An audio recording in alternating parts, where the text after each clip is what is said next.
તો આપણે આ એક ન્યુમેરિકલ જોઈ લઈ. તમને આમાં મોલર કન્ડક્ટન્સ CaCl2 ની આપેલી છે, મતલબ એ ફાઇન્ડ કરવાની ટૂંકમાં ડેટા ઉપરથી. એનું ટેબલ અલગ છે 3.4 તમને લખીને આપ્યું છે. CaCl2 ની વેલ્યુ જોતી હોય તો મારે Ca2+ ની વેલ્યુ અલગથી જોઈએ, Cl ની વેલ્યુ અલગથી જોઈએ, પછી બેને એડ કરી દેવાના. એટલે જો આવી રીતનું ઇક્વેશન બને સિમ્પલ. અહીંયા ધ્યાન હું રાખ્યું તો કે જે નાનો લેમડા જે છે એ આયન માટે છે, ને મોટો લેમડા છે એ સોલ્ટ માટે છે. આવી રીતે 2 Cl- લગાડી દીધા, વેલ્યુ આપેલી એ મૂકી દેવાની. ધ્યાન ક્યાં રાખવાનું? યુનિટ મેચ થવો જોઈએ બે સાઈડના.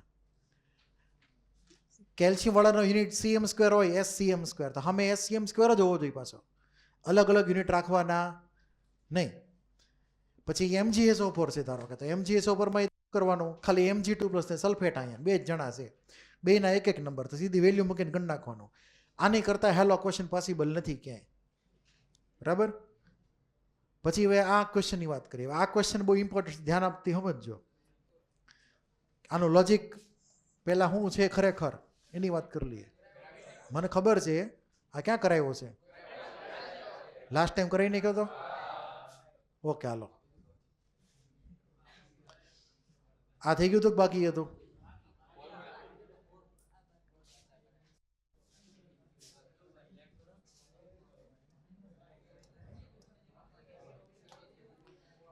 ધ્યાન આપજો. આની અંદર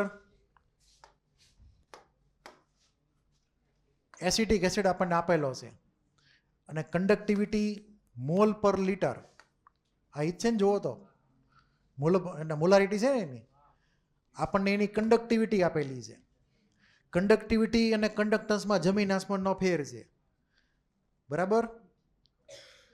જેવી રીતે માસ અને વેટ કેમેસ્ટ્રીમાં હરખા પણ ફિઝિક્સમાં અલગ અલગ, એવી રીતે કંડક્ટિવિટી એકલું હોય ને એકલું કંડક્ટન્સ બે અલગ પડે. પણ આપણે મોલર કંડક્ટિવિટી કહીને મોલર કંડક્ટન્સ કહી, હરખું જ થયું પાછું. મેં તમને પહેલાં કીધેલું છે ને. એટલે અહીંયા આ કંડક્ટિવિટી છે. હવે આપણને શું કીધું છે? ડિસોસિએશન કોન્સ્ટન્ટ એટલે કે K ગણો, અને આપણે લેમડા એમની વેલ્યુ આપેલી છે 390. તો આપણે અહીંયા ધ્યાન એ રાખવાનું કે સૌથી પહેલાં એકલો લેમડા ગણવાનો. એકલો લેમડા એટલે ગિવન કોન્સન્ટ્રેશન. તો ગિવન કોન્સન્ટ્રેશન એની formula kappa acetic acid into 1000 divide by molarity. હવે તમે માની લો કે અહીંયા લેમડા ઇક્યુ લખ્યો તોય સાચું જ પડ્યું હોત, કેમ કે એસિટિક એસિડ છે એ મોનોબેઝિક છે, એનો N ફેક્ટર 1 છે. એટલે લેમડા એમ ને લેમડા ઇક્યુ સરખા જ થાય. એના મોલારિટી મૂકી દીધી એટલે આપણને કોઈ એક વેલ્યુ મળશે અહીંયા લેમડા એમની. અહીંયા એ લોકોએ ગોતી નાખી 48 પોઈન્ટ સમથિંગ. અહીંયા ભૂલ છે, કરેક્શન કરી નાખજો, SCm² આવે આ જગ્યાએ, Cm³ ન આવે. પછી બીજો પોઈન્ટ છે alpha, degree of dissociation. Degree of dissociation જે છે આ તમારે યાદ રાખવાનું ખાસ. નીચે જે વેલ્યુ છે એ મેક્સ વેલ્યુ છે, એની max value, maximum value. Infinite dilution એટલે કે 0 કોન્સન્ટ્રેશન. ઉપર ગિવન કોન્સન્ટ્રેશન એ C છે. એ બે વેલ્યુમાં જમીન આસમાનનો ફેર આવશે. કોનું ગુજરાતી? કોનું ગુજરાતી? આનું વિયોજન અંશ આલ્ફા ને કોણ ઓલો કોણ પણ આમ લેમડા. મોલર કંડક્ટન્સ, મોલર વાહકતા આપેલ સાંદ્રતા. C એટલે આપેલ સાંદ્રતા, 0 એટલે શૂન્ય સાંદ્રતા, એટલે કે ઇન્ફાઇનાઇટ ડાયલ્યુશન, અનંત મંદતા. તો આપણે ગોતી શકીએ, જેને અહીંયા વેલ્યુ ગોતી નાખી. એટલે ઉપરની વેલ્યુ 48 વાળી એમાં ગણિત આપણને આવો કાંક નંબર મળ્યો આલ્ફા વાળો. અને તમને એકવાર આલ્ફા મળી જાય પછી આવું કાંક તમને ખબર છે. આ ગણવાનો બેઠા બેઠા શાંતિથી. આ 3 સ્ટેપમાં બોર્ડમાં 3 માર્કમાં આવે. નેક્સ્ટ એક્ઝામમાં જ્યારે થશે થિયરીની એક્ઝામ 3 માર્કમાં પૂછો, વેલ્યુ બદલાઈ ગઈ છે, વેલ્યુ બદલાઈ ગઈ છે, બરાબર. આવા દાખલા આવડવા જોઈએ. હવે થોડાક બીજા વધારાના ક્વેશ્ચનની પ્રેક્ટિસ કરી લઈએ. ધ્યાન આપજો. હવે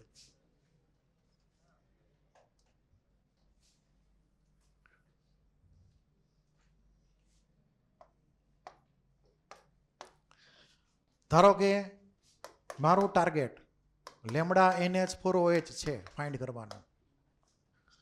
તમારે કયા બે આયનો જોઈએ? બોલો. NH4+ જોઈએ અને OH જોઈએ. આમ હાલે. પણ NH4H પોતે કેવો છે? Weak electrolyte. એટલે મારી આગળ એના જે આ બધા આયનો જે છે એની વેલ્યુ ડાયરેક્ટ વેલ્યુ અવેલેબલ નથી મારી આગળ. મારી આગળ જે વેલ્યુ છે એ સોલ્ટની અવેલેબલ છે. એટલે કે ઇમેજિન કરો કે આપણે આ જે વીક ઇલેક્ટ્રોલાઇટ છે એમાંથી એક સોલ્ટ સ્ટ્રોંગવાળા બનાવી નાખીએ ધારો કે. તો આમાં ધારો કે હું NH4+ ની અંદર NO3- એડ કરી દઉં તો શું થઈ જાય? Strong electrolyte ammonium nitrate. પછી આ બાજુ એડ કરી દઉં પોટેશિયમ.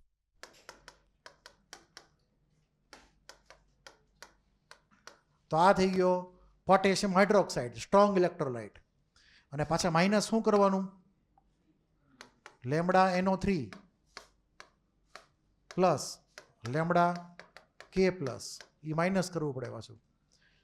તો એડ કર્યું તો માઇનસ કર્યું. હવે આપણે આ નાની અંદર આટલો કટકો જેથી સ્ટ્રોંગનો કટકો થઈ ગયો. તમને ધારો કે એક્ઝામમાં આની આખાની વેલ્યુ આપી દીધી હોય, કમ્બાઈન વેલ્યુ, એટલે કે આની મોલર કન્ડક્ટન્સ તમને આપી દે એમોનિયમ નાઇટ્રેટની. તમને આની આખાની મોલર કન્ડક્ટન્સ આપી દે KOHની, અને તમને આ આખાની મોલર કન્ડક્ટન્સ આપી દે NO3ની. તો એ વેલ્યુ આવી રીતે એડજસ્ટ કરવાની. પહેલી બે એડ થશે, માઇનસ આ ત્રીજી કરવાની. એટલે આપણને જે વેલ્યુ મળશે એ આપણને NH4OH ની મોલર કન્ડક્ટન્સ મળશે ઇન્ફાઇનાઇટ ડાયલ્યુશન. ધારો કે આની વેલ્યુ X, ઓલાની Y અને આની Z, તો આવો જવાબ આવે X + Y - Z. આવો જવાબ માનવાનો. એક્ઝામમાં તમને આ બધાની વેલ્યુ આપેલી હોય, એની ઉપરથી આની વેલ્યુ ગોતવાની. હવે તમને ક્લિક થવું જોઈએ કે આજે આપણે ફોર્મેટ લખ્યું એ કોહલરસ રૂલ એપ્લાય કરીને લખ્યું, કેમ કે આમાં જેટલા આયનો હતા બધા એ બધા ડિસોસિએટ થઈ ગયા એવું માનીને આપણે આગળ વધ્યા. પછી માની લો કે બીજો એક સોલ્ટ લઈએ. હવે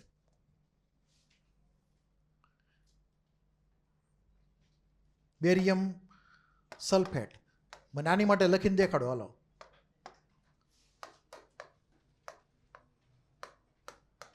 બેરિયમ સલ્ફેટ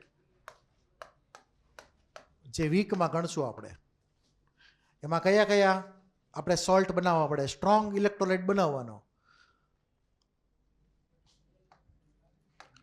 તો ઓરિજિનલી બેરિયમ 2+ આવે અને સલ્ફેટ આવે. હવે બેરિયમ 2+ માં એક એનાઇન એડ કરવાનો સ્ટ્રોંગ વાળો, સામે સલ્ફેટમાં એક કેટાઇન એડ કરવાનો સ્ટ્રોંગ વાળો, અને બેરિયમ અને સલ્ફેટમાંથી બે નવા સ્ટ્રોંગ ઇલેક્ટ્રોલાઇટ બનાવી નાખવાના. બોલો શું કરવાનું? Cl એડ કરો કાં તો નાઇટ્રેટ એડ કરો. Cl કાં તો નાઇટ્રેટ ત્યાં તમને આપેલું જ છે રેડીમેડ. તો ધારો કે હું એડ કરું Cl, તો Cl એક એડ કરવાના કે બે એડ કરવાના? બોલો. બે એડ કરવા પડે, કેમ કે BaCl2 તો જ બને, નકર ન બને. આ બાજુ આપણે એડ કરશું લેમડા H+. ધારો કે બે H+ એડ કરવા પડે, બે HCl ના. તો અહીંયા લેમડા સલ્ફેટ થઈ જાય. અને છેલ્લે જે માઇનસ કરવા પડશે પાછા, તો અહીંયા માઇનસ આવશે સાઇન. અહીંયા માઇનસ આવશે lambda H+ 2 times plus lambda Cl - 2 times. તો બે H+ નાખ્યા, બે H+ માઇનસ કર્યા, બે Cl માઇનસ નાખ્યા, બે Cl માઇનસ કર્યા. તો ઓવરઓલ ફાઇનલ ટોટલ જે છે એમાં પહેલાની વેલ્યુ X કહી દઈએ, બીજાની Y કહી દઈએ, ત્રીજાની Z કહી દઈએ. તો બોલો શું લખવાનું? X + Y + 2Z. શું કામ આવશે 2Z? બોલો. 2 કોમન નીકળી ગયો. હા, માઇનસ 2Z કેમ કે 2 કોમન નીકળી ગયો એમાં, ને અહીંયા માઇનસ છે પાછું. તો આ એનો જવાબ થઈ ગયો. તમને એક્ઝામમાં BaCl2 ની વેલ્યુ આપેલી હોય, આ BaCl2 બની ગયો, જો તમને ક્લિક થતું હોય તો. આટલો બની ગયો સલ્ફ્યુરિક એસિડ, અને આ બની ગયો HCl. આ ત્રણ સ્ટ્રોંગ ઇલેક્ટ્રોલાઇટ છે. આ ત્રણેયની વેલ્યુ આપણને λm0 વાળી ખબર હોય, તેની ઉપરથી આપણે બેરિયમ સલ્ફેટની વેલ્યુ ફાઇન્ડ કરીએ કે કોલરસના રૂલ પ્રમાણે. તો આ ટાઈપના ક્વેશ્ચન સૌથી હેલા હોય ને આવડવા જોઈએ બધાને. હે હો H2O, હા H2O તો આમે પહેલાથી હાજર છે સોલ્વન્ટ તરીકે. હંમેશા સ્ટ્રોંગમાં જ કન્વર્ટ કરવાના. અહીંયા જેટલા આયનો હોય એને સ્ટ્રોંગમાં કરીને જ જવાબ લખવાનો.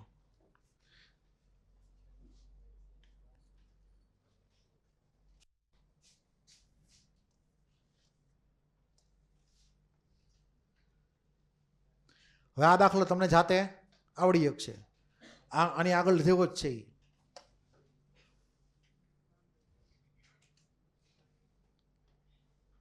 આપણે આની વાત થઈ ગઈ હતી સોડિયમ વાળી.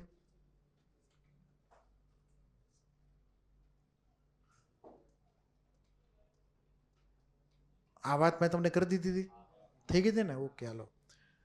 હવે થોડીક વેલ્યુ પર નજર નાખીએ, પછી ગ્રાફમાં જઈએ.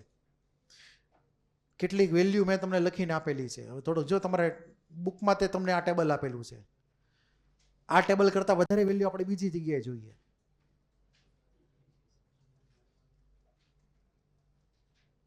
આ ટેબલ મેં તમને એકવાર જોવાનું કીધું હતું થોડાક દિવસ પહેલાં. લખાયું હતું બધું.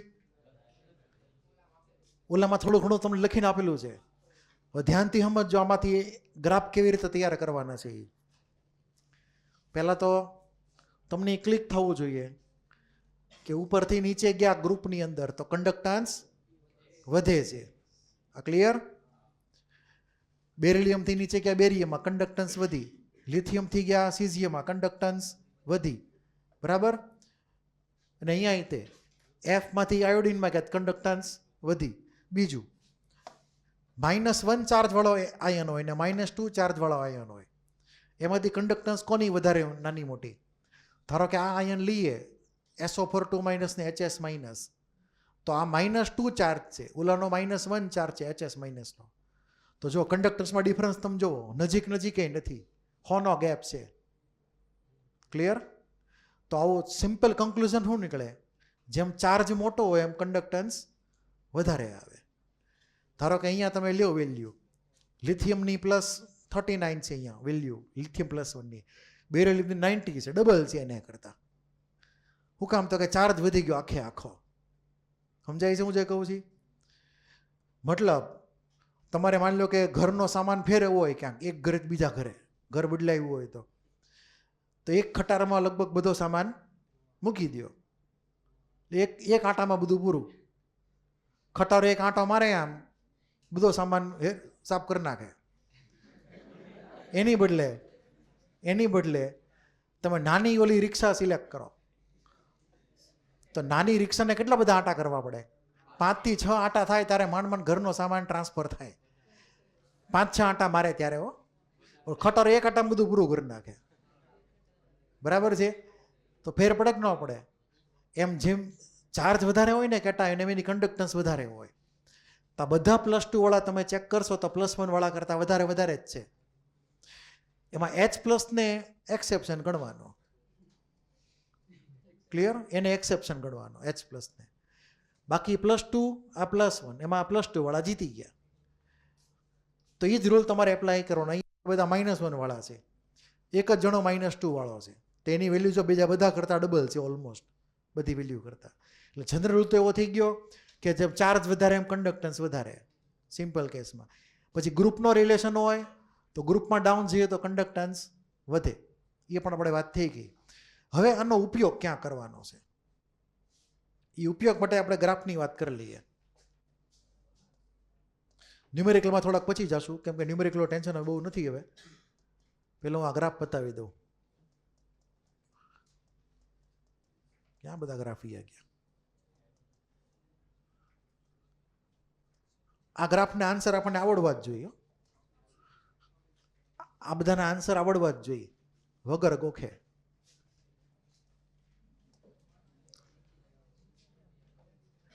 કેમ કે આ મલ્ટી ચેપ્ટર ક્વેશ્ચન છે ખરેખર. તો ધ્યાનપૂર્વક સમજજો. અહીંયા લખ્યું છે એ પ્રમાણે conductometric titration of a strong acid with strong base એવું લખેલું છે. ટાઇટ્રેશનમાં તમને ખબર છે આપણે બ્યુરેટ અને ફ્લાસ્ક અને પીપેટ એવું યુઝ કરતા હતા. બ્યુરેટ અને ફ્લાસ્ક લેતા હતા યાદ હોય તો.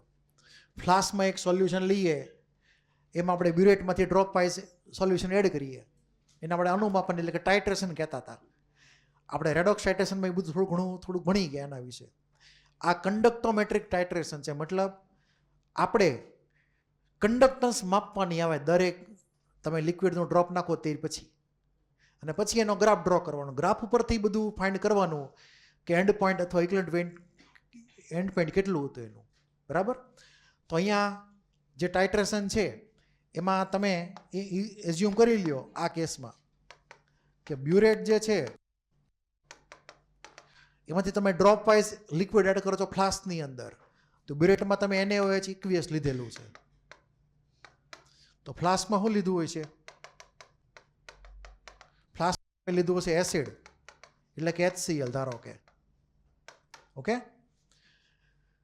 હવે રિએક્શન કેવી રીતે થશે? ધ્યાનથી આમ જો લખવાની મેથડ આમાં અલગ છે. આપણે જેવી રીતે લખીએ જેવી રીતે નથી લખવાનું. દેશી રિએક્શન નથી, વિદેશી રિએક્શન છે એવું માનજો. તો H+Cl માઇનસ, નીચે હું સ્ટ્રોંગ લખીશ. હું લખીશ, મેં ઉપર જો આયને લખી નાખ્યા, નીચે લખ્યું સ્ટ્રોંગ. એનો મતલબ એમ કે HCl પોતે કેવો છે? સ્ટ્રોંગ ઇલેક્ટ્રોલાઇટ છે. એના સોલ્યુશનમાં એનું આયોનાઇઝેશન 100% થઈ જ ગયેલું છે. આપણે આપણા તરફથી કંઈ એપ્લાય કરવાનું છે નહીં. હવે આપણે શું કરીએ છીએ આમાં? તો કે આપણે ડ્રોપ વાઇઝ NaOH એડ કરીએ છીએ. શું એડ કરીએ છીએ? NaOH drop wise. હવે એ NaOH જે એડ કરીએ છીએ પોતે કેવો છે પાછો? એ તો સ્ટ્રોંગ છે કે વીક છે? બોલો. સ્ટ્રોંગ જ છે. એટલે મેં જો ઉપર શું લખ્યું? Na પ્લસ અને OH માઇનસ એમ લખ્યું. પ્લસ માઇનસ ઇન્ડિકેટ કર્યા, મતલબ કે એ સ્ટ્રોંગ ઇલેક્ટ્રોલાઇટ છે. એના કેટાયન તરત બની જ જવાના છે પાણીમાં જાશી એટલે. હવે તમને ખબર છે કે આ બે રિએક્શન કરે તો શું બને? NaCl મળે, હારે વોટર મળે. વોટરને ભૂલી જાઓ, NaCl ને લખો. વોટર તો આમે ભૂલવાનું જોઈએ ને. એટલે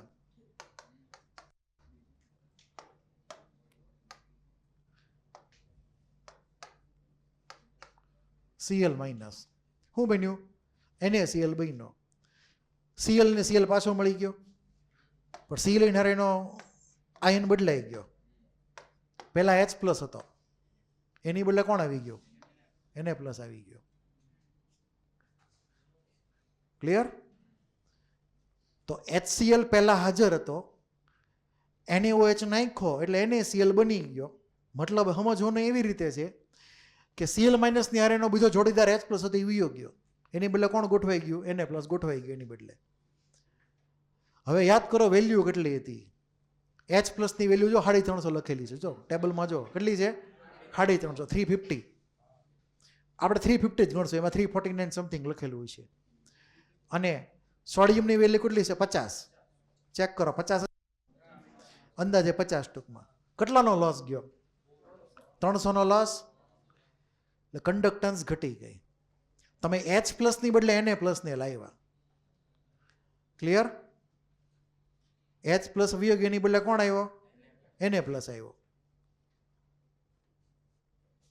તો અહીંયા કંડક્ટન્સ ઘટી એમ કહેવાનું. શું કરવાનું?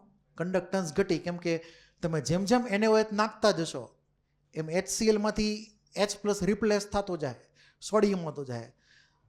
તો એક એક મોલેક્યુલ એડ કરતા જઈએ તો એક એક H પ્લસ ઓછો થતો જ જાય, થતો જ જાય, થતો જ જાય. કંડક્ટન્સ સતત ઘટતી જ જાય. તો આવજો, કંડક્ટન્સ સીધી ઘટી નીચે. એટલે આ ડાયરેક્શન થઈ એની જે ઘટે છે એ. એટલે આપણે જેમ જેમ NaOH નાખતા જઈએ તો આ કંડક્ટન્સ સીધી નીચે આવતી જાય. કેમ કે લોસ 350નો છે, સોરી 300નો લોસ છે. એટલે કે આની વેલ્યુ જે હતી એ આપણે લખી હતી 350 સારી લખી હતી. મોલર આયોનિક કન્ડક્ટન્સ 350, આની વેલ્યુ હતી 50, લોસ ઓફ 300, એટલે કન્ડક્ટન્સ ઘટી.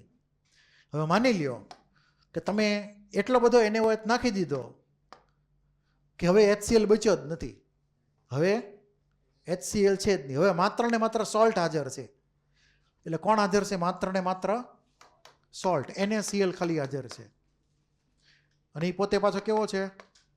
Strong electrolyte. એમાં તમે નાખો છો હવે NaOH એક્સ્ટ્રા.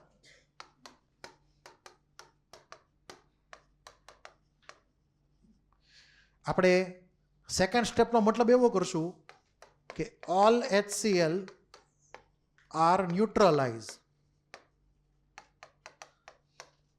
હવે કોઈ HCl બાકી છે નહીં, માત્ર NaCl જ છે વોટરની હારે. હવે વોટર તો ગણવાનું નથી. તો હવે તમે બેઝ નાખો NaClમાં તો કાંઈ રિએક્શન થાય કે ન થાય? હે, ન થાય ને. તો આ તમે તો એડ શું કરો છો? આયનો જ એડ કરો સીધે સીધા.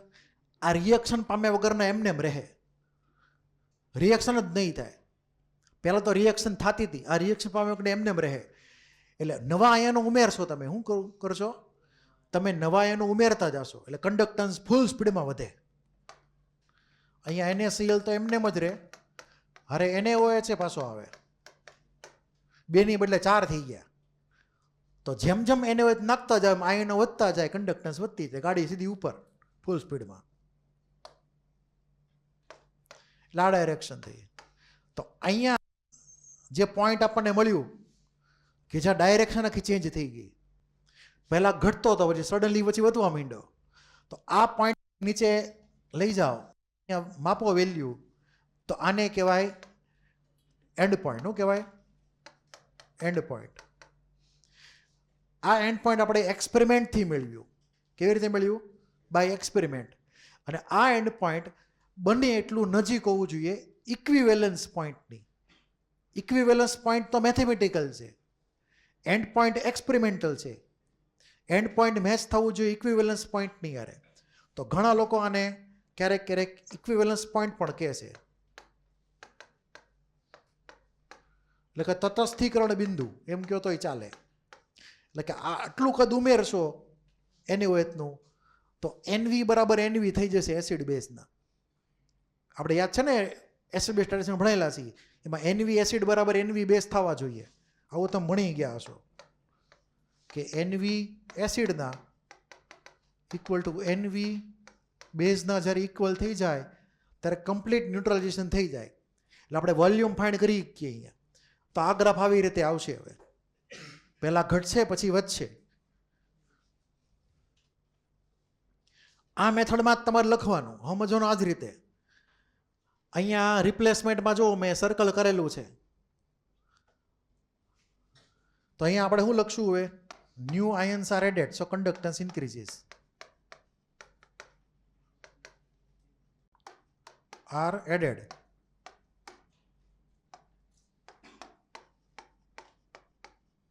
સો કન્ડક્ટન્સ ઇન્ક્રીઝીસ. એટલે ગાડી ઉપર ભાગે છે. આ પહેલો ગ્રાફ હતો. હવે બીજો ગ્રાફ જોઈએ. લખાઈ ગયું?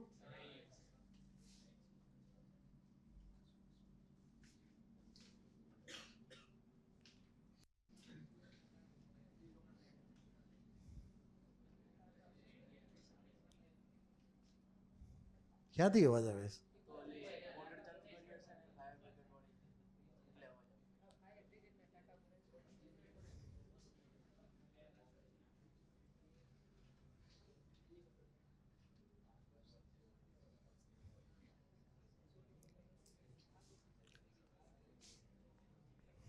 લખાઈ ગયું?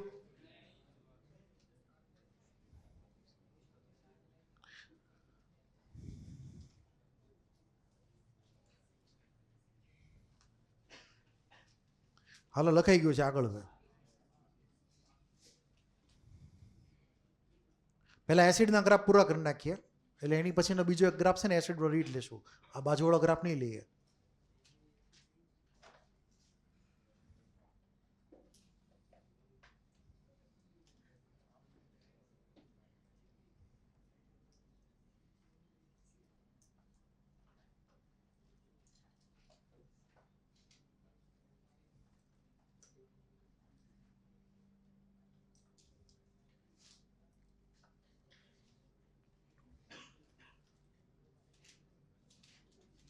જવા દો હવે.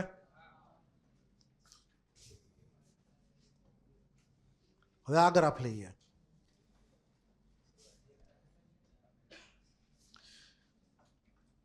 Week acid with a strong base. અહીંયા તમને સ્ટ્રોંગ બેઝ નીચે લખીને આપ્યો છે. હવે એનો ગ્રાફ ડ્રો કરીએ. તો એક વીક બેઝ વીક એસિડ સમજી લઈએ, એસિટિક એસિડ માની લ્યો કે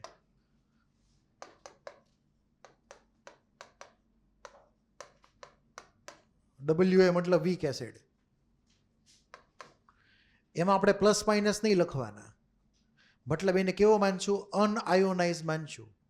ક્લિયર? પ્લસ માઇનસ ન લખેલો હોય મતલબ અનઆયોનાઇઝ. તો સમજવું હેલું પડશે. એમાં તમે ડ્રોપ વાઇઝ એડ કરો છો NaOH. તો NaOH માં પ્લસ ને માઇનસ લખવાનું, કેમ કે એ તો પોતે કેવો છે? Strong electrolyte. તો બોલો રિએક્શન શું થાય ને શું બને? સોડિયમ એસિટેટ બને અને હારે વોટર બને. વોટર તો મિક્સ થઈ જાય ઓલા વોટરની હારે, એ તો ગણવાનું હોય. વોટરનું કન્ડક્ટન્સ કાંઈ એટલું બધું છે નહીં, એટલે નિગ્લેક્ટ કરો. વધ્યું કોણ? Sodium acetate. એટલે અહીંયા આપણે જોઈ તો આપણી આગળ CH3 બોલો માઇનસ Na પ્લસ, એટલે કે સ્ટ્રોંગ થઈ ગયું. શું થઈ ગયું? સ્ટ્રોંગ થઈ ગયું. તો શરૂઆતમાં એસિટિક એસિડ હતો, અનઆયોનાઇઝ. એનું આયોનાઇઝેશન બહુ ઓછું હતું. તમે NaOH નાખો તો એસિડ બેઝ રિએક્શન થઈ અને સોલ્ટ અને વોટર બન્યા. આ સોલ્ટ બન્યો એ પાછો સ્ટ્રોંગ ઇલેક્ટ્રોલાઇટ છે, એટલે પૂરેપૂરો આયોનાઇઝ થઈ ગયો. તો આયનો નહોતા, એમાંથી આયનો આવી ગયા. તો કન્ડક્ટન્સ વધે કે ઘટે? કન્ડક્ટન્સ વધે, કેમ કે આયનો હતા જ નહીં અહીંયા. એમાંથી કન્ડક્ટન્સ નવા આયનો બની ગયા. એટલે જો અહીંયા કન્ડક્ટન્સ વધી છે જ. જેમ જેમ તમે એને નાખતો જેમ કન્ડક્ટન્સ વધે, કેમ કે નવા આયનો બનતા જશે. પછી મોમેન્ટ એવી આવે કે બધો એસિડ હવે બેલેન્સ થઈ ગયો, બધો. હવે એક એસિડ બાકી જ નથી, માત્ર ને માત્ર સોલ્ટ જ છે. તો એ લખીએ હવે. આ છે strong electrolyte at end point. End point વખતે માત્ર કોણ હાજર છે? Sodium acetate. HCl જરાય નહીં હોય, એટલે કે એસિટિક એસિડ જરાય નહીં હોય. એમાં તમે NaOH નાખો.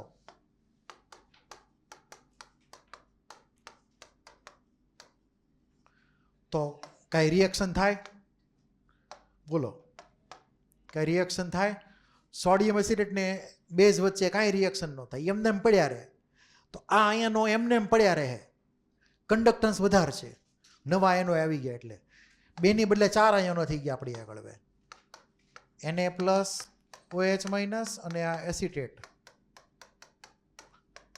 બેની બદલે 4 આયનો થયા. નવા આયનો તમે ઉમેર્યા બહારથી, એટલે કન્ડક્ટન્સ વધી અને વધારે સ્પીડથી વધી. એનું કારણ છે કે સાંભળતો ધ્યાનથી, ઇમ્પોર્ટન્ટ છે, પ્લીઝ પે અટેન્શન. અહીંયા નવા આયનો જે બને છે એસિટેટ અને Na પ્લસ, એ લગભગ 50-50 છે કન્ડક્ટન્સ. જો વેલ્યુ એની એસિટેટની વેલ્યુ લગભગ 40ની આસપાસ છે અને Na પ્લસની વેલ્યુ લગભગ 50ની આસપાસ છે. તો 90નો ઇન્ક્રીઝ થયો. કેટલો? 90નો ઇન્ક્રીઝ થયો. બરાબર? સાંભળતો હરખી રીતે. તો આનો ઇન્ક્રીઝ જે છે એ 90નો ઇન્ક્રીઝ છે. પછી જ્યારે આપણે નવા NaOH નાખ્યા તો Na પ્લસ એકલો 50, OH માઇનસ એકલો 200, 250નો ઇન્ક્રીઝ થયો. તો અહીંયા ઇન્ક્રીઝ 250નો આવશે. તો બોલો કયો સ્લોપ મોટો થશે? 250 વાળો સ્લોપ મોટો થશે, એટલે કે વધારે ઉપર સ્લોપથી વધશે. આ ધીમે ધીમે વધે છે, 90 વધે છે. આ 250ના ગેપથી વધે છે, એટલે સ્લોપ સીધો ઉપર વયો જાય. એનો વધારે સ્લોપ થઈ ગયો. એને સમજ પડી? તો સ્લોપ આપણે નક્કી કર્યો બેનો, કોનો વધારે કોનો નાનો સ્લોપ. આ ક્લિયર છે? આ સમજાણું હરખી રીતે? હવે આ જે તે પણ સિક્વન્સ ખાલી ફેરવી નાખો. શું કરી નાખવાની?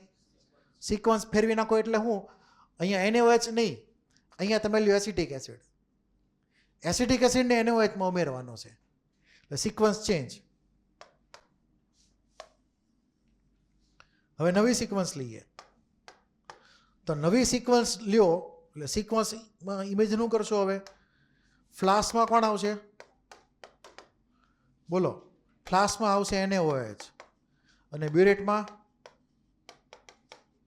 Acetic acid. ઇમેજિન કરો કેવો ગ્રાફ આવે.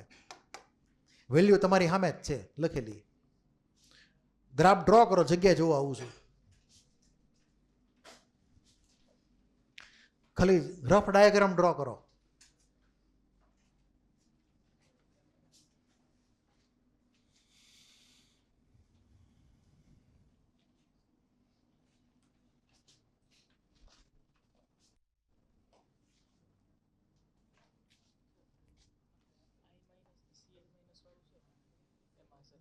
પેલા આનું કરીને ભાઈ શરૂ બધું. પેલા આનું પતાવ.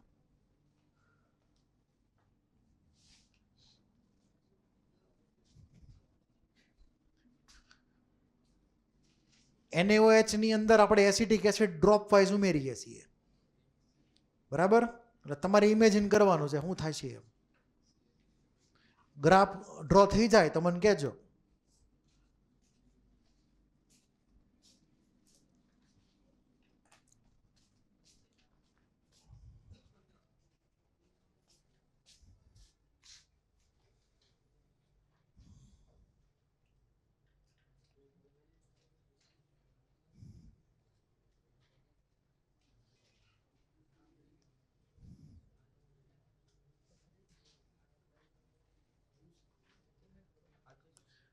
અડધો સાચો ને અડધો ખોટો.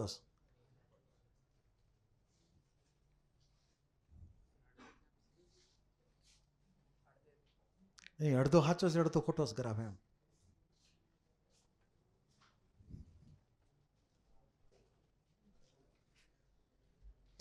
આની બેઠી કોપી નહીં મારતા, કેમ કે કોપી વાળો ગ્રાફ છે જ નહીં.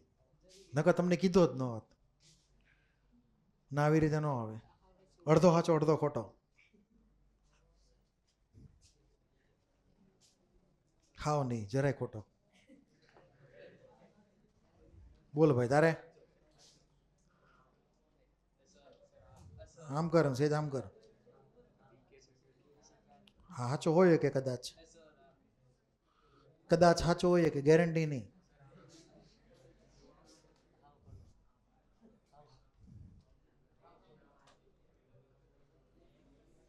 હાલો ધ્યાન આપો હવે, ઇમ્પોર્ટન્ટ છે.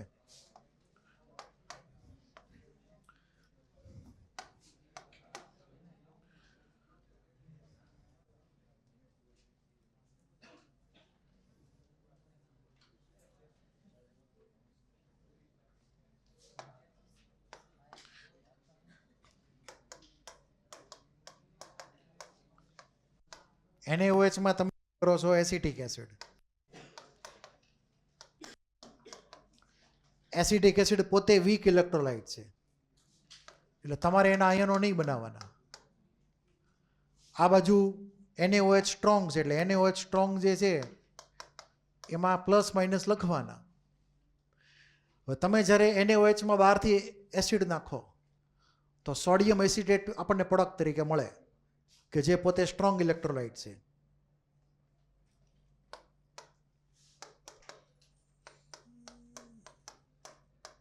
હવે તમે ચેક કરો કે કોની બદલે કોણ આવ્યું પ્રોડક્ટમાં. OH માઇનસની બદલે કોણ આવ્યું? એસિટેટ આવી ગયો. Na પ્લસ તો હતો જ તે પહેલેથી. હવે એસિટેટની વેલ્યુ જો 50ની આસપાસ છે કે 40ની આસપાસ છે. કેટલી છે? 40 છે ને. અને ઓલો OH માઇનસ કેટલો હતો? 200. કેટલાનો લોસ ગયો? 160 નો લોસ ગયો સીધો. બરાબર? તો કન્ડક્ટન્સ શું થશે? ઘટશે. બરાબર છે? એટલે અહીંયા કન્ડક્ટ ઘટી. એટલે જે લોકોએ કન્ડક્ટન્સ ઘટાડેલી છે ત્યાં સુધીનું સાચું પાછું. હવે આગળ બીજું. હવે જ્યારે બધો જ NaOH વપરાઈ જશે ત્યારે માત્ર સોડિયમ એસિટેટ જ હાજર છે.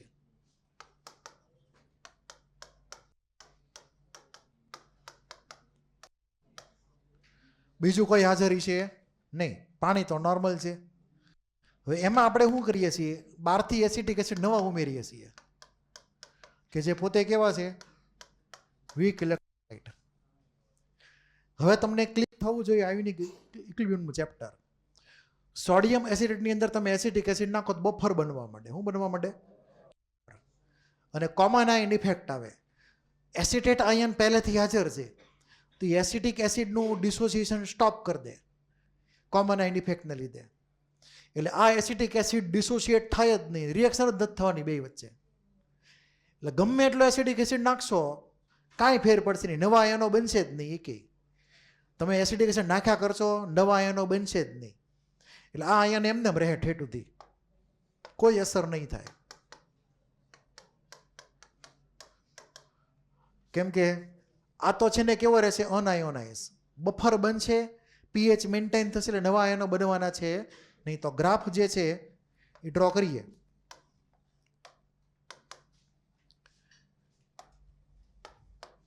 પહેલા કન્ડક્ટન્સ ઘટશે, પછી ઓલમોસ્ટ કોન્સ્ટન્ટ રહેશે. Almost constant.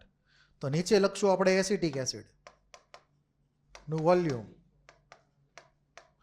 આ બાજુ આવશે કન્ડક્ટન્સ G, અને આ પોઈન્ટે જેને સ્લોપ બદલાણો તો આ પોઈન્ટ કયું હશે? એન્ડ પોઈન્ટ ગ્રાફની અંદર.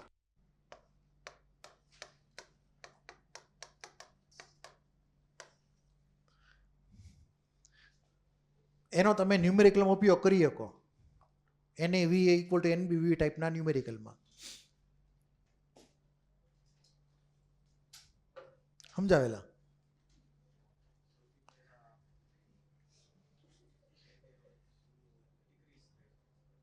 કેવી રીતે ડિક્રીઝ થાય?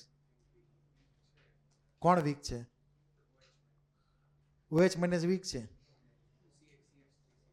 આ વીક છે. પછી હું એટલે હમણાં આ સમજાવો મને આ કેવી રીતે આમ થયું. આમ મેં કાંઈક આમ સર્કલ બર્કલ કરેલા છે ઉપર. પહેલી રિએક્શન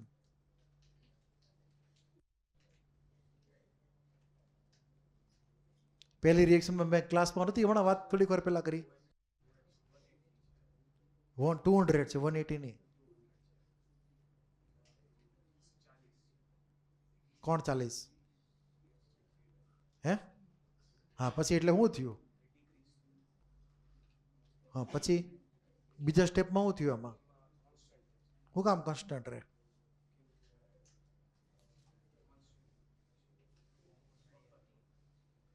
હે? કયો બફર બને? Acidic buffer, basic buffer, neutral buffer? કયો બફર બને? Acidic buffer. ઓકે. નવા એનો કેમ ન બને?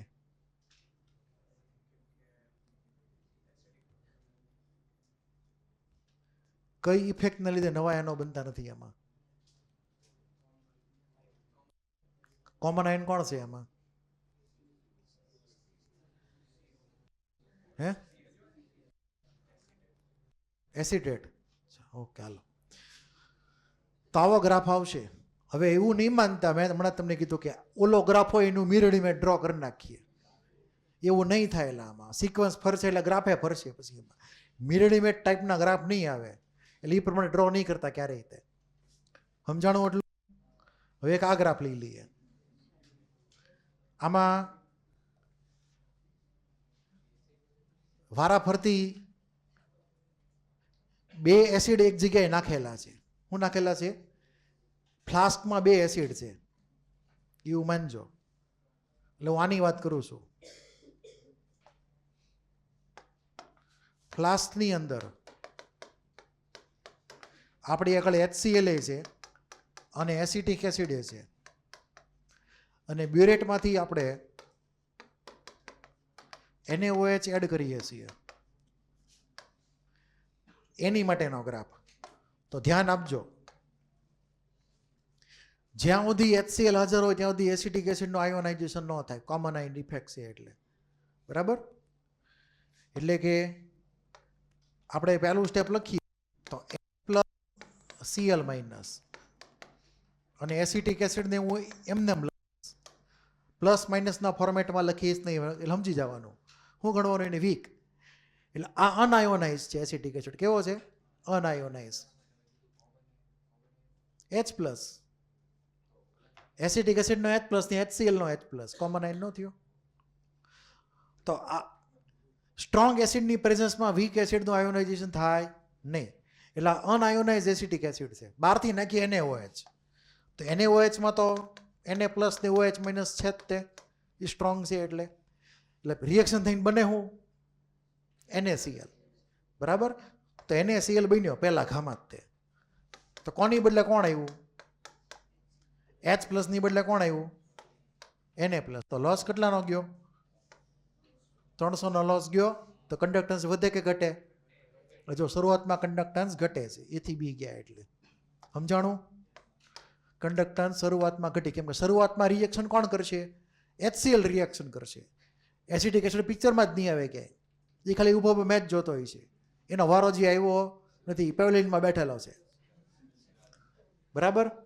હવે પોઈન્ટ બી ઉપર બધો HCl બેલેન્સ થઈ ગયો.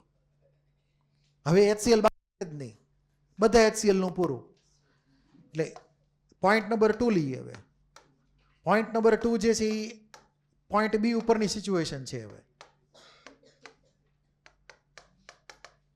પોઈન્ટ બી ઉપરની સિચ્યુએશન ઓનલી HCl જ present, sorry only acidic acid present છે, HCl બધો ખાલી. તો આપણી આગળ હવે શું છે ખરેખર અહીંયા? તો કે આપણી આગળ છે એસિટિક એસિડ, હારે NaCl છે. શું છે? NaCl તો પહેલાનો હતો એ જ બનેલો છે, એ જ તે. હવે તમે NaOH નાખો તો કોની વચ્ચે રિએક્શન થાય બોલો?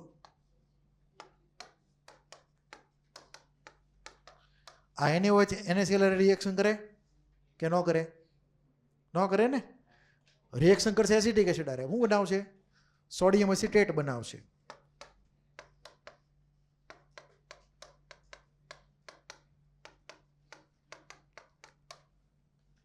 કોની બદલે કોણ આવ્યું બોલો? આ આખો અનઆયોનાઇઝ હતો, એની બદલે નવા આયનો બની ગયા. તો કન્ડક્ટન્સ વધી કે ઘટી? NaCl તો કોમન હતો જ તે પહેલેથી. તો કન્ડક્ટન્સનું શું થયું? વધી. એટલે જો બી થી સીમાં જો ક્યાં ગયા? ઉપર ગયા વેલ્યુમાં બરાબર. બી થી સીમાં ક્યાં ગયા? વેલ્યુમાં ઉપર ગયા. એસિટેટના 40 ને Na પ્લસના 50 એટલે ટોટલ 90નો ફાયદો. કેટલો? 90નો ફાયદો થયો. એટલે તમે જેમ જેમ નાખતા જાઓ NaOH એમ સ્લોપ વધતો જાય, મતલબ કે ગ્રાફ ઉપર થતો જાય ટૂંકમાં. હવે પોઈન્ટ સી ઉપર, પોઈન્ટ સી જે છે આ પોઈન્ટ સી, એમાં બધો એસિડિક એસિડ બેલેન્સ થઈ ગયો. આપણી આગળ કાંઈ નથી હવે એમાં, ખાલી સોલ્ટ જ છે એકલા. સોલ્ટમાં કોણ કોણ છે? તો કે એસિટેટ આયન Na પ્લસ, પછી NaCl છે સોલ્ટમાં. એમાં તમે બહારથી નાખો છો NaOH. કોઈની કાંઈ રિએક્શન થાય બોલો? કાંઈ રિએક્શન થાય? નો રિએક્શન. પણ આયનો તો ઉમેર્યા ને તમે ને. આયનો તમે ઉમેર્યા તો કેટલાનો ફાયદો થયો? Na પ્લસના 50 ને OHના 200, 250નો ફાયદો થયો સીધો. પહેલાં 90નો ફાયદો હતો, હવે કેટલાનો ફાયદો થયો?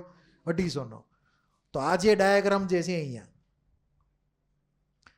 એમાં આ જગ્યાએ 90નો ફાયદો છે, અહીંયા 250નો ફાયદો છે. એટલે વધારે સ્લોપથી ગ્રાફ પર જાય નીચે બરાબર. છાપી નાખો.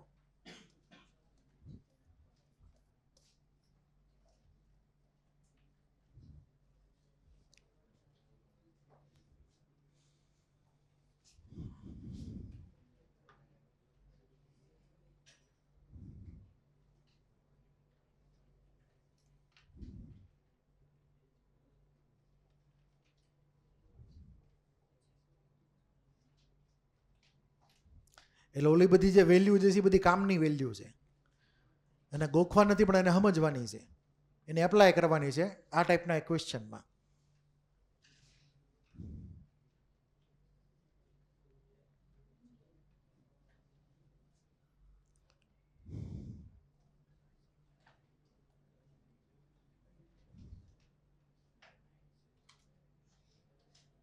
કોઈને કાંઈ ડાઉટ હોય તો બોલી જાઓ. છે કોઈને કાંઈ ડાઉટ? હલો આગળ. હા કયું? હા, સોડિયમ એસિડેટ પહેલેથી હાજર હતો, બધો એસિડિક એસિડ વપરાઈ ગયો. એટલે આ આપણે પોઈન્ટ નંબર 3 છે ને, એને પોઈન્ટ સી સમજી લેજો. Eight point C, eight point C ઉપર બધો જ એસિડિક એસિડ બેલેન્સ થઈ ગયેલો. હવે ખાલી સોલ્ટ જ હાજર છે. એક સોલ્ટ છે સોડિયમ એસિડેટ, બીજો સોલ્ટ છે સોડિયમ ક્લોરાઇડ. એ બે સોલ્ટ એમને એમ રહે. તમે બહારથી NaOH નાખો તો કોઈની વચ્ચે કાંઈ રિએક્શન ન થાય. તો NaOH ઉમેરેલા સી પડ્યા રહ્યા એમને એને આયનો વધાર્યા એકલા. આયનો વધે એટલે કન્ડક્ટન્સ વધે અને વધારે સ્પીડથી વધી કેમ કે 250નો ફાયદો થયો સીધો Na+OH- Iy એટલે. સમજાણું કે ન સમજાણું? અને પોઈન્ટ નંબર 2માં તો આપણે પોઈન્ટ બીની સિચ્યુએશન હતી કે બધો HCl વાપરી નાખ્યો. હવે માત્ર ને માત્ર એસિડિક એસિડ છે. ક્લિયર? બોલો બીજું કાંઈ? નેક્સ્ટ એક આની વાત છેલ્લી.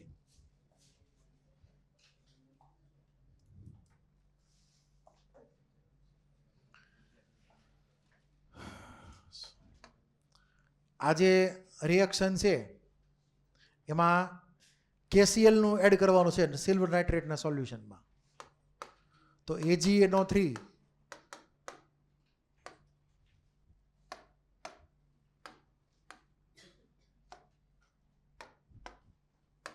એ પોતે સ્ટ્રોંગ ઇલેક્ટ્રોલાઇટ છે. એમાં તમે KCl નાખો એ પોતે પણ સ્ટ્રોંગ ઇલેક્ટ્રોલાઇટ છે. તો આપણને એમાંથી AgCl મળે. શું મળે? AgCl. AgCl વયો જાય બહાર પ્રેસિપિટેશન થઈને અવક્ષેપણ થઈને. એટલે AgClમાં આવી રીતે લખ્યો નીચે એરો મતલબ પ્રેસિપિટેશન એટલે કે અવક્ષેપ મળી ગયા એના. હવે આ બાજુ બનશે કોણ? તો કે CnO3. CnO3 ને ઓળખો? હવે જો કોની બદલે કોણ આવ્યું? Ag+ ની બદલે K+ આવ્યો. વેલ્યુ ચેક કરો. Ag+ ની લગભગ 60 જેવી છે, ઓલાની 70-72 જેવી છે. બરાબર? એટલે કાંઈ બહુ મોટો છે નહીં, મોટો ગેપ નથી. 50નો ગેપ હોય ને તો ગેપ કહેવાય. 10-15નો ગેપ ને ગેપ ન ગણાય કાંઈ. ક્લિયર? એટલે Ag+ ની બદલે K+ આવે તો કંડક્ટન્સમાં કોઈ જાતનો ખાસ કંઈ ચેન્જ થાય નહીં કોઈ રીતે. એટલે જો કેવી લાઈન છે જુઓ અહીંયા, આડી લાઈન છે, મતલબ કંડક્ટન્સ ઓલમોસ્ટ કોન્સ્ટન્ટ. માઇનોર કદાચ ઇન્ક્રીઝ થતો હોય છે.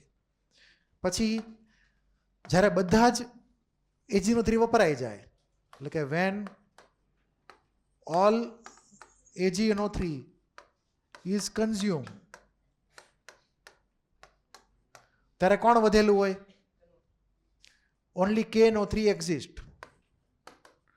Only KNO3 exist. તો હવે જ્યારે આપણે KNO3 જે છે એ માની લઈએ અહીંયા, એમાં તમે બહારથી KCl ઉમેરો, બઈ સ્ટ્રોંગ કાંઈ રિએક્શન કરે કે ન કરે? ન કરે કાંઈ, એમને એમ પડ્યા રહે, નો રિએક્શન. નવા એનો આવેલા કંડક્ટન્સ વધી સીધી, ગાડી સીધી ઉપર, એટલે આ ગ્રાફ થઈ ગયો. હવે અમુક જગ્યાએ છે ને બહુ આમ ઓલું કરતા હોય ને તો એ લોકો આવો તમને ગ્રાફ આપે, માઇનોર ઇન્ક્રીઝ વાળો જુઓ આપેલો છે. એટલે અમુક લોકો છે ને આવી રીતે ગ્રાફ આપે છે, માઇનોર ઇન્ક્રીઝ થાય ને 60ની બદલે 70 થયું એમ, એને ધ્યાનમાં લેતો. પણ આ બહુ ઓછું, ઓલમોસ્ટ કોન્સ્ટન્ટ જ હોય એવું માનવાનું તમારે અત્યારે. બરાબર? અથવા આવી રીતે સ્લોપ બહુ નાનો આવે એનો, ખૂબ નાના સ્લોપથી એને ઇન્ક્રીઝ થાય, માઇનોર ઇન્ક્રીઝ જે નિગ્લિજિબલ છે.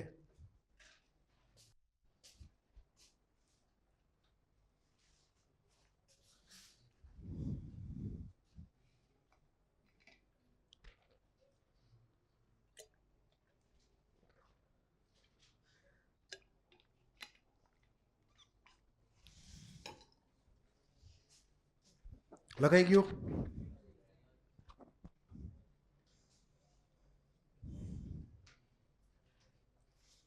તો આ બધા ગ્રાફ જે છે એ તમને હવે જાતે આવડવા જોઈએ. PYQમાં ZW એડવાન્સવાળા PYQમાં આ ગ્રાફ બધા જોઈ લેજો. એડવાન્સના PYQમાં આ ગ્રાફ બધા ઇનડાયરેક્ટલી આપેલા હશે, મેઇનમાં એ થઈ છે ક્યાંક ક્યાંક. ગ્રાફવાળી વાર્તા પૂરી. હવે કોઈ ગ્રાફ બાકી? આવડે ક્યાં વચમાં આવ્યો? ઓલામાં આપ્યો? મોડ્યુલમાં આપ્યો? જુઓ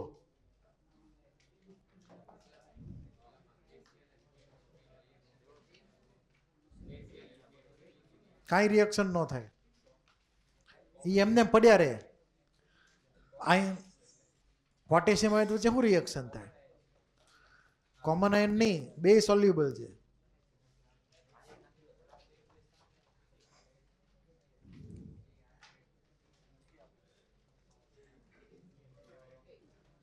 હવે કેટલાક ન્યુમેરિકલ જોઈ લઈએ આપણે.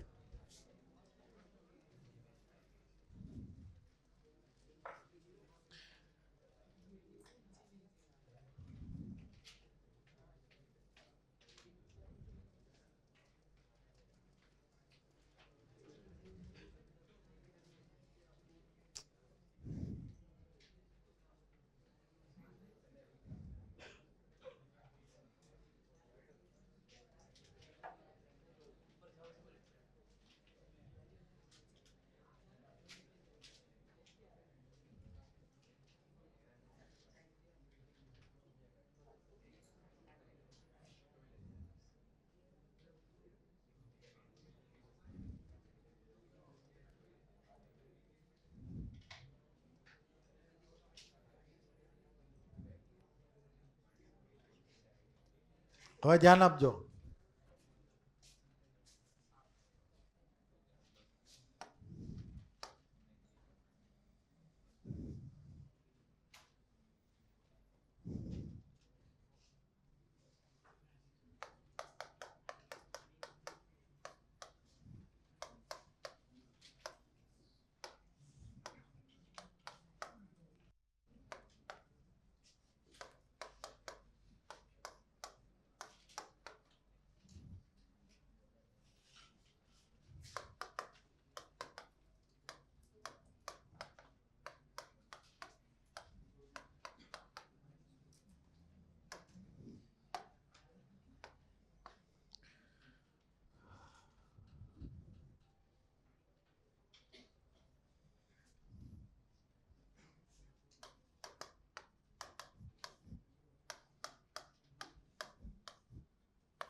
લખો ક્વેશ્ચન,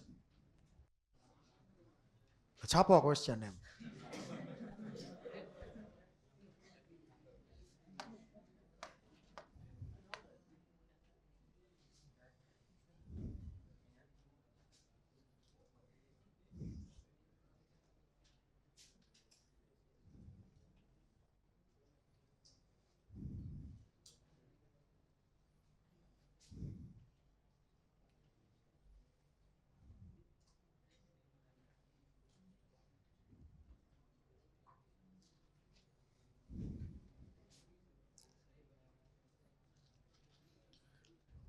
અઘરો ક્વેશ્ચન છે, પણ આવડે પછી હાવ હેલો લાગશે.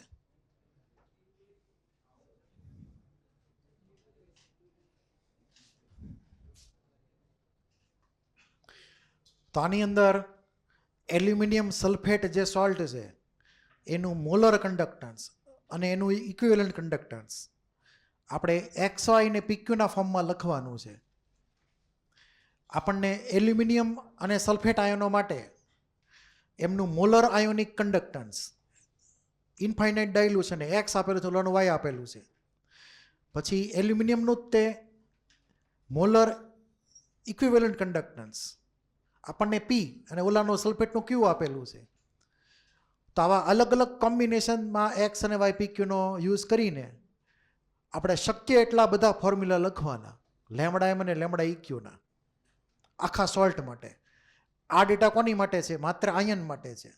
આપણે આખા સોલ્ટનો ડેટા લખવાનો છે. તો ધ્યાન આપજો, ઇમ્પોર્ટન્ટ છે, એક્ઝામમાં આવે. આની અંદર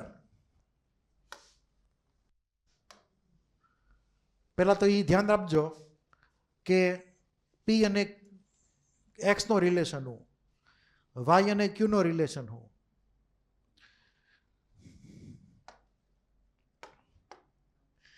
જ્યારે જ્યારે લખેલું હોય ઇક્વિવેલન્ટ કન્ડક્ટન્સ ત્યારે ત્યારે તમારે મગજમાં ફિટ કરી દેવાનું. 1F નું ટ્રાન્સફર થાય. કોનું ટ્રાન્સફર થાય?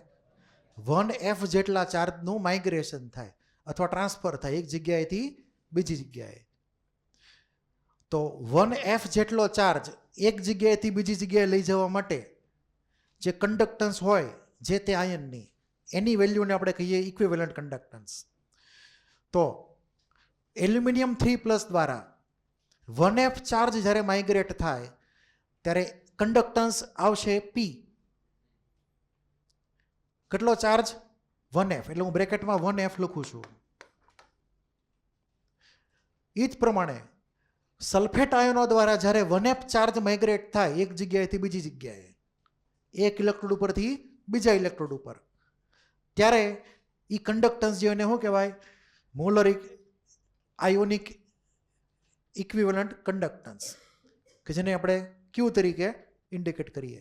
તેમાં પણ 1f આવશે. હવે અહીંયા એક્સ ને વાયની વાત કરીએ. અહીંયા લખેલું છે મોલર આયોનિક કંડક્ટન્સ ઇન્ફાઇનાઇટ ડાયલ્યુશન. મતલબ 1 મોલ એલ્યુમિનિયમ આયન, કેટલા? 1 મોલ એલ્યુમિનિયમ આયન એ ટ્રાન્સફર થાય એક જગ્યાએથી બીજી જગ્યાએ, તો એના પોતાના ચાર્જ જેટલો એ ચાર્જ એનો જે પોતાનો જે છે 3+3 એટલો ચાર્જ એટલે કે 3 ફેરાડે ટ્રાન્સફર કરે એક જગ્યાએથી બીજી જગ્યાએ. તો આ વેલ્યુ કોની માટે છે? 3 ફેરાડેની વેલ્યુ છે. બરાબર. પછી સલ્ફેટમાં ચાર્જ કેટલો છે? 2, એટલે 2 - એટલે 2 ટૂંકમાં. તો કેટલા ફેરાડે ચાર્જ ટ્રાન્સફર કરાવશે?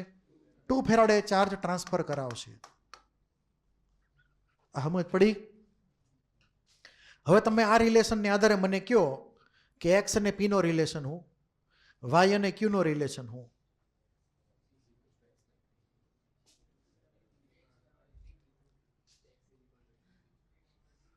બોલો.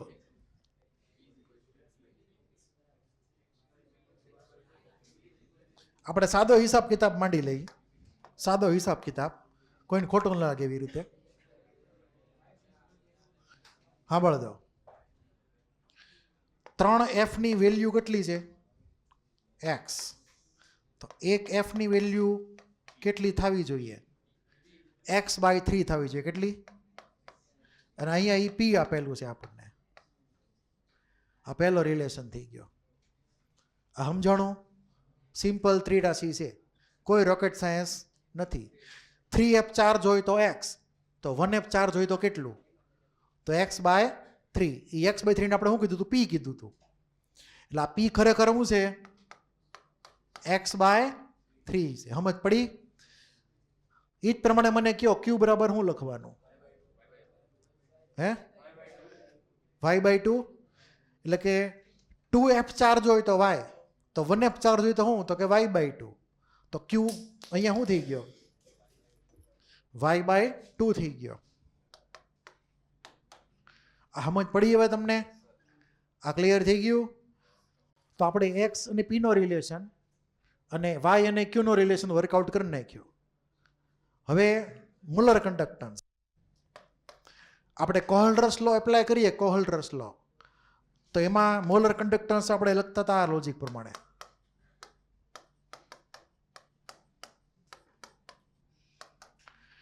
જેટલા જેટલા આયનો હોય એને મલ્ટીપ્લાય કરવાના એને પોતાની મોલર આયોનિક કંડક્ટિવિટી યારે.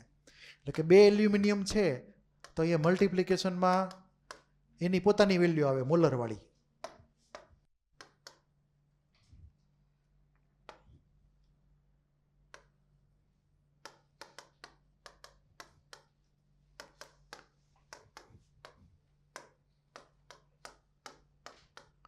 આવો રિલેશન થયો. હવે વેલ્યુ મૂકો. હવે મોલર આયોનિક કંડક્ટન્સ એલ્યુમિનિયમની કેટલી છે?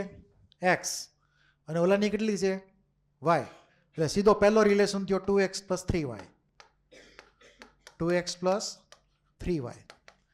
હવે મારી આગળ ઓપ્શન છે કે હું x અને y બેને ચેન્જ કરી નાખું, p અને q લાવવું, અથવા કોઈ એક જગ્યાએ p અથવા કોઈ એક જગ્યાએ q લાવવું.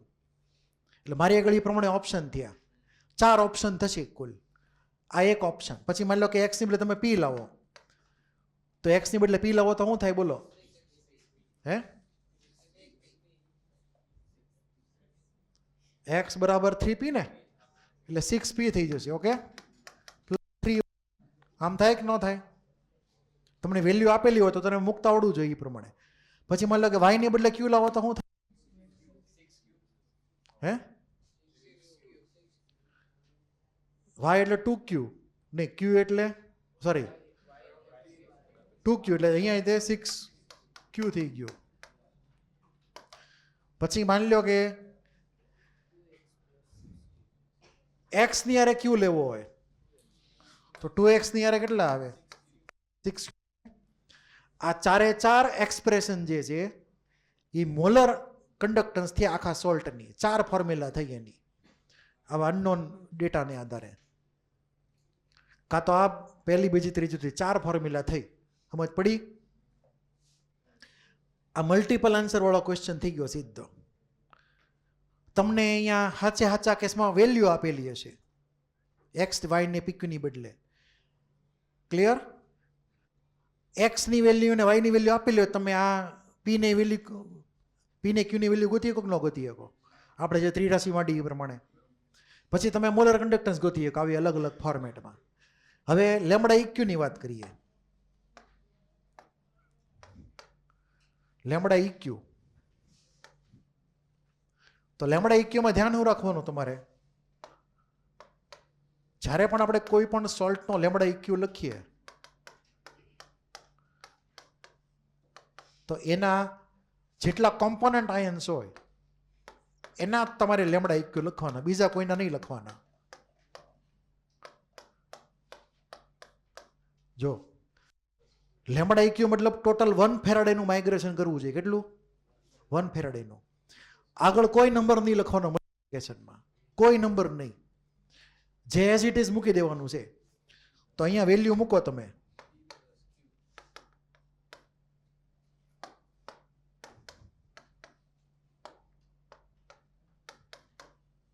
લેમડા ઇક્યુ આખા સોલ્ટની. તો ઓલાની વેલ્યુ p પછી q, simply p plus q, પહેલો ફોર્મ્યુલા. હવે બોલો શું કરવાનું? p ની બદલે x લાવીએ કાંઈ તો શું લખવાનું? x/3 plus q. q ની બદલે y લાવીએ કાંઈ તો x/3 પ્લસ y/2. અને કાં તો પછી p ની અરે y/2. આ બધી ફોર્મ્યુલા કોની થઈ? ઇક્વિવેલન્ટ કંડક્ટન્સની ફોર્મ્યુલા થઈ ગઈ બધી સોલ્ટની. આ પ્રમાણે આ ચારે ચાર ફોર્મ્યુલા સાચી છે. એનો જવાબ હરખો જ આવશે બધામાં, અલગ અલગ આવશે નહીં. તો આમાં આપણે જો અહીંયા આપણે નંબરની ઇમ્પોર્ટન્સ આપ્યું, આગળ 2 ને આગળ અહીંયા 3 લખ્યા મોલરમાં. જ્યારે ઇક્વિવેલન્ટ કંડક્ટન્સમાં અહીંયા નંબર 1 નો 1 જ છે, અહીંયા બે જગ્યાએ. એમાં કોઈ મલ્ટિપ્લિકેશન કરેલું નથી. એટલું ક્લિયર થઈ ગયું? બીજું તમને એ ક્લિક થવું જોઈએ કે અહીંયા 3 પ્લસ છે ચાર્જ, તો એની પોતાની જે વેલ્યુ હતી મોલર કંડક્ટન્સ વાળી x, એને ડિવાઈડ બાય 3 આવ્યું. જુઓ આ તમને ચાર્જ દેખાય છે +3 અને આ 3 દેખાય છે. અહીંયા જે ચાર્જ હોય એ જ નીચે ચાર્જ આવે. એટલે મને મોલર આયોનિક કંડક્ટન્સ ખબર હોય, એની વેલ્યુને ડિવાઈડ કરી દઉં એ આયનના ચાર્જથી, તો મને શું મળે? મને મળી એની ઇક્વિવેલન્ટ કંડક્ટન્સ એ જ આયનની. અહીંયા એ જ પ્રમાણે મોલર આયોનિક કંડક્ટન્સ y છે, એનો ચાર્જ 2 થી ડિવાઈડ કરી દો અને તો સીધો y/2. એ શું કંઈક વેલ્યુ થઈ ગઈ એની મોલર આયોનિક ઇક્વિવેલન્ટ કંડક્ટન્સ થઈ ગઈ એની. બરાબર? તો આ તમારે લોજિક યાદ રાખવાનું છે. એટલે તમને મેં જે પોઈન્ટ લખીને આપેલો છે એની માટે. ક્યાં ને ક્યાં હશે.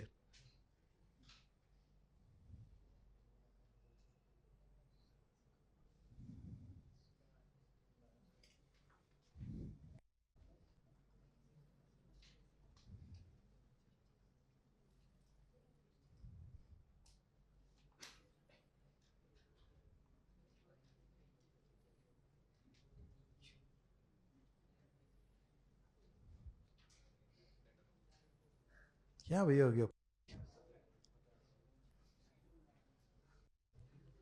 બહુ કરી.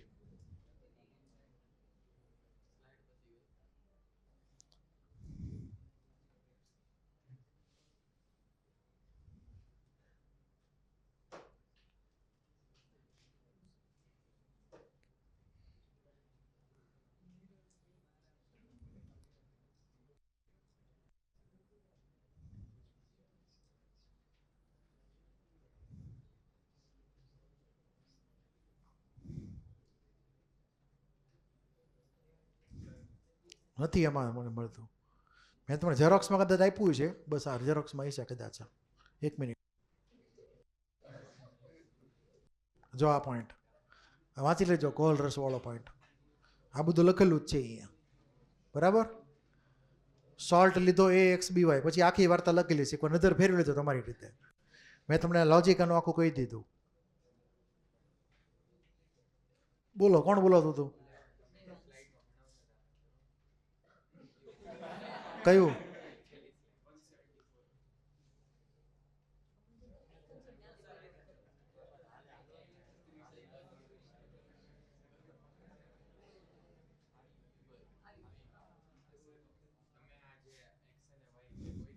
હા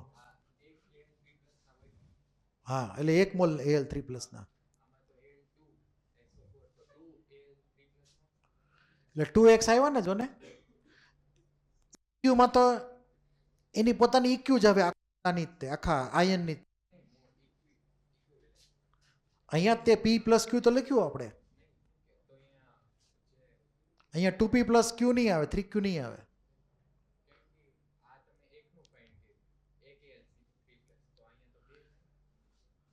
જો 1 મિનિટ. એલ્યુમિનિયમ સલ્ફેટ દ્વારા 1F ચાર્જનું માઇગ્રેશન થાય, બરાબર. એની કન્ડક્ટન્સને લેમ્બડા ઇક્યુ કહેવાય. એટલે આ કન્ડક્ટન્સ 1F માટેની ગોતવાની છે ટૂંકમાં. 1F માટેની કન્ડક્ટન્સ ગોતવી હોય, અરે ભાઈ ખરેખર આ બોર્ડ આમ બહુ વિચિત્ર છે. આ 1F, I1F અને I1F, આ બે 1F વાળા જ લેવાના. એટલે ચાર્જની 1F વાળી વેલ્યુ મૂકવાની, એટલે ઇક્વિવેલન્ટ કન્ડક્ટન્સ એક જ આયનનું મૂકવાનું. ક્લિયર? અહીંયા તે એક જ આયનનું ઇક્વિવેલન્ટ કન્ડક્ટન્સ મૂકવાનું, બે આયનના ભેગા નહીં મૂકવાના. કેમ કે આ વેલ્યુ જે છે એ 1F ચાર્જ ટ્રાન્સફર કરશે એક ઇલેક્ટ્રોડથી બીજા ઇલેક્ટ્રોડે. આ તે જ વેલ્યુ છે, પણ ડાયરેક્શન ખાલી અલગ હશે બે જગ્યાએ. આ ઓવરઓલ વેલ્યુ થઈ આખા સોલ્ટની. તો સિમ્પલી P+Q કરવાનો થાય. પોઈન્ટ નંબર 8 વાંચી લેજે, કોલ રસ વાળો. હમણાં મેં કીધું તો નહીં, એમાં આખી વાર્તા લખેલી છે. તું જે કહેશે નંબર આગળ લખવાની, આમાં મોલર કન્ડક્ટન્સમાં આવે.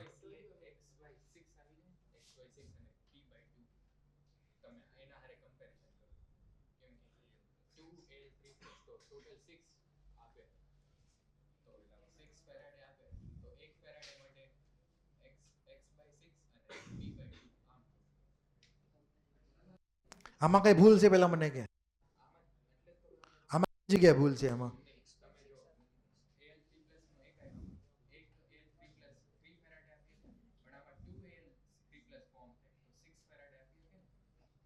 એમ નહીં, આપણે જ્યારે લખીએ ને ઇક્વિવેલન્ટ કન્ડક્ટન્સ, ત્યારે આ ઇક્વિવેલન્ટ કન્ડક્ટન્સ એ આયનની જ છે, એકલી P અને એકલી Q. એનો એઝ ઇટ ઇઝ સમ કરી દેવાનો હોય ઇક્વિવેલન્ટ કન્ડક્ટન્સમાં.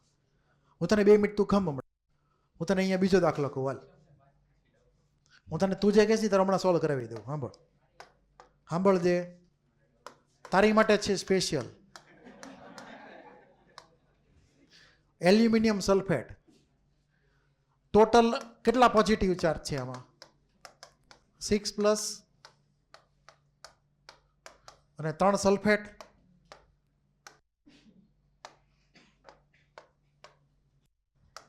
બરાબર છે. તો આનો n ફેક્ટર કેટલો કહેવાય? 6 કહેવાય. શું કહેવાય? ટોટલ પોઝિટિવ ચાર્જ આખા સોલ્ટનો +6 છે, તો n ફેક્ટર 6 થઈ ગયો. હવે આ ફોર્મ્યુલા યાદ રાખજે, λm/λ EQ. યાદ છે શું હતું? નોર્માલિટી ડિવાઈડ બાય મોલારિટી આવે.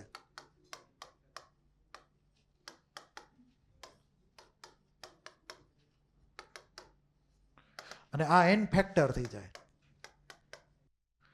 આ n ફેક્ટર હોય ને, અહીંયા 6 થશે, એટલે આપણને રિલેશન આવો મળશે. λm ની વેલ્યુ આપણે આમ લખી હતી, 2x + 3y.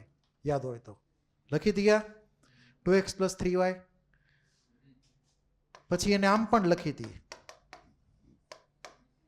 યાદ છે? 6p + 6q. તો આ મોલર કન્ડક્ટન્સ છે. હવે સાંભળ દે, lambda M equal to N factor into lambda eq. N factor 6 છે સોલ્ટનો, તો એની વેલ્યુ પી પ્લસ ક્યુ જે છે ને એ લેમડા ઇક્યુ છે. તને તો ક્લિક થતું હોય ને તો. હવે રેડી? આ ફોર્મ્યુલા આવી ગઈ આવી રીતે.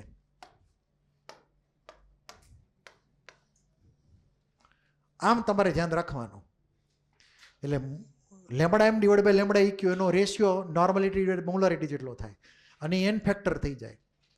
તો એ લોજિકને આધારે આપણે અહીંયા મોલર કન્ડક્ટન્સ જે લખી હતી એ આ ફોર્મેટમાં આવી હતી આપણી આગળ 6 ઇન્ટુ પી પ્લસ ક્યુ. તો આગળનો 6 જે છે ને એનો એન ફેક્ટર છે આખા સોલ્ટનો, અને પી પ્લસ ક્યુ એની ઇક્વિવેલન્ટ કન્ડક્ટન્સ છે આ ફોર્મ્યુલાને આધારે. છાપી નાખો અને એક આ ક્વેશ્ચન જોઈ લે, વાર્તા પૂરી.